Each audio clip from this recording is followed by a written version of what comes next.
Welcome to a brand new beta and preview for Minecraft Pocket Edition, the Bedrock version. This is the version 1.19.50.22. But yes, it does contain the 1.20 features. Just a quick reminder, Minecraft Bedrock players, if you head over to the marketplace and just search Minecraft Dungeons, this skin pack right here is completely free for you to download. Starting with the experimental features, camels have had a few changes. The length of a camel dash is now influenced by the speed and jump boost effects.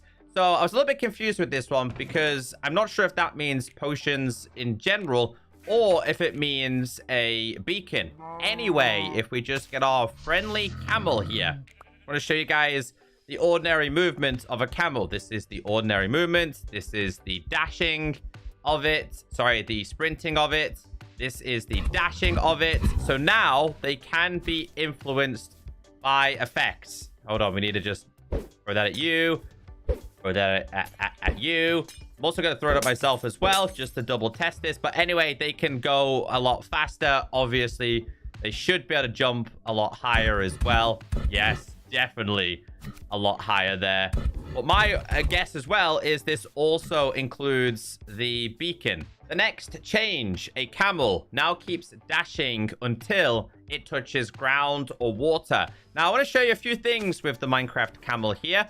The first thing I want to show you is actually on Bedrock Edition, you can stay afloat above water. On Java Edition, you just sink. The camel sinks and you get booted off. So this is currently something that Bedrock has exclusive. Anyway, as you guys know, it does have the dashing ability. It will keep dashing until it touches water. Let's do it again.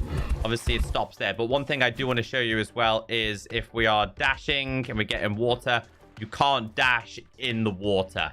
Good news. Camels now slowly heal over time, just like a Minecraft player. So as you can see, it does have a lot of hearts. If we go 1, 2, 3, 4, 5. We get on the camel, you can see it's lost 2.5 hearts. Now, the healing process can take a little bit of time. Let's speed it up. Okay, so it's healed by half a heart. Something I've established here is it doesn't seem like the camel heals when you're on it. Because I was waiting on it for like 2 minutes. It didn't heal. I got off it and half a heart had healed. But anyway, it's incredibly slow compared to a Minecraft player. I wonder if we were to give it a cactus, this would speed the process up a little bit here. So if we just give you that.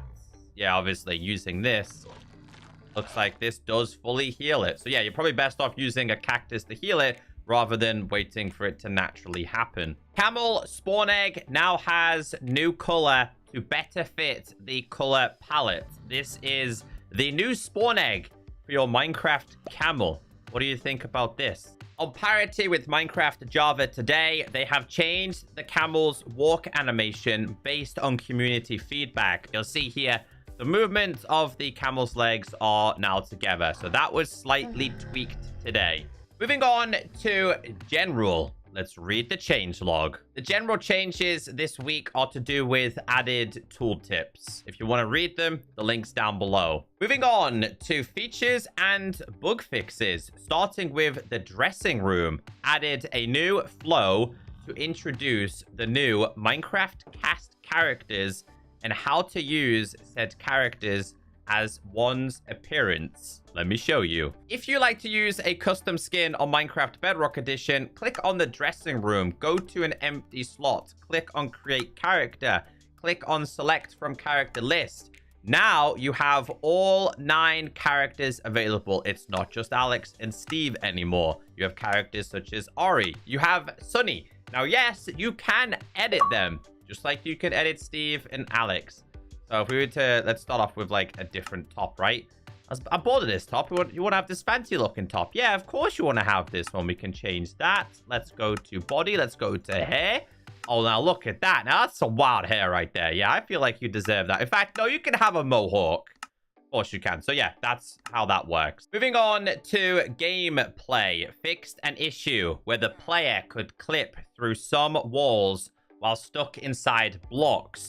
when stuck inside a block, players will now be pushed towards the nearest open area. So let me show you, for example, here. We have 4 sets of gravel here. If I was to break, and then we stand here and break, we're inside the block, but very slowly it will push you out. Moving on to Graphical. Fixed choppy performance after resuming the game due to incorrectly presented frames.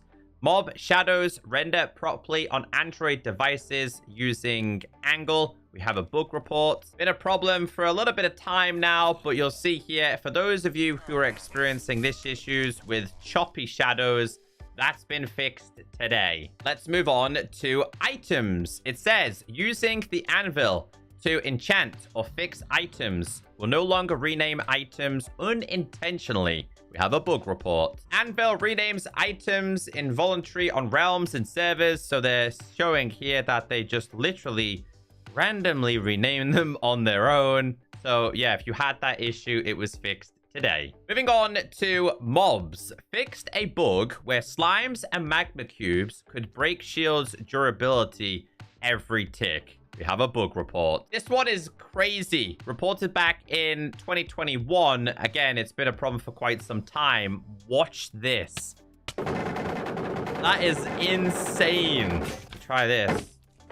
Not breaking like constantly, but I think if this slime was with me, it probably would break constantly. Anyway, they're saying that that's been fixed. And we have actually the same bug, but it says fixed a bug where pufferfish could break shield durability every tick. Before it gets me, we have a bug report. The exact same problem, but it was happening with pufferfish. We have a video here. Again, it's absolutely crazy. Watch this. They have a shield. Just gonna go up towards the pufferfish. And it breaks the shield in seconds.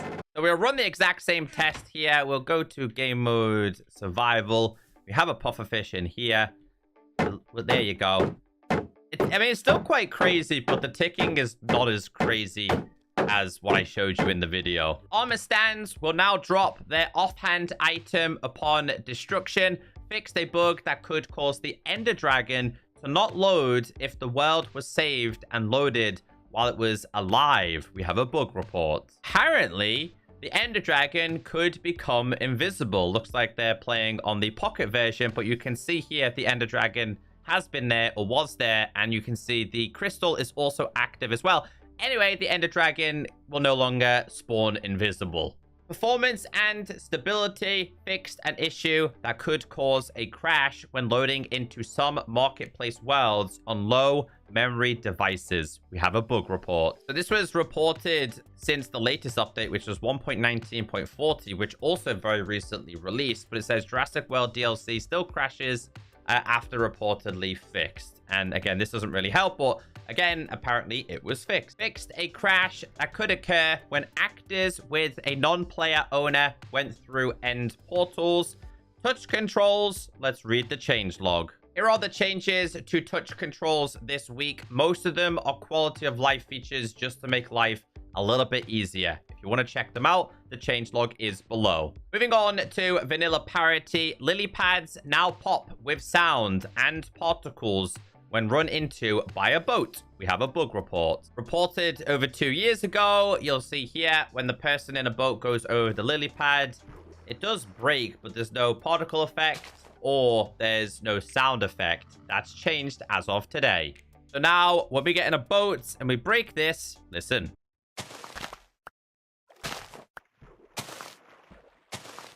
There are particle effects and there are a popping sound. Most blocks destroyed from a lack of support now have visual particles, audio effects, and cause vibration events. So this is like this, you'll see here. Got like its own sound, own particles, and if you're on a controller, it will cause vibrations. Coral fans can no longer be placed on the side of slab blocks. Coral fans can now survive on top of solid, transparent blocks. Like glass. We have a bug report. Dead coral fans break when placed on top of transparent block, and we do have a video here just showing you, for example, place and place, and on occasions, they just pop off. So now you can place this wherever you want, whenever you want, on blocks like glass. Moving on to blocks. Chiseled and cut red sandstone now have smooth undersides. We have a bug report. Just a parity feature apparently reported back in 2017. A comparison between Java and Bedrock. This is Java with the smooth undersides, and this is Bedrock. Underneath, it's the cracked version. So if we grab the chiseled red sandstone, they're saying that the texture underneath is now a lot smoother. I can still see a few rugged edges, but I guess that's still improvement. Even more changes to spectator mode. Spectator mode players can no longer spawn a warden through skulk shriekers. Spectator mode players can no longer activate skulk sensors or pressure plates. Spectators no longer block players from interacting with other entities, blocks, buttons, levers, etc.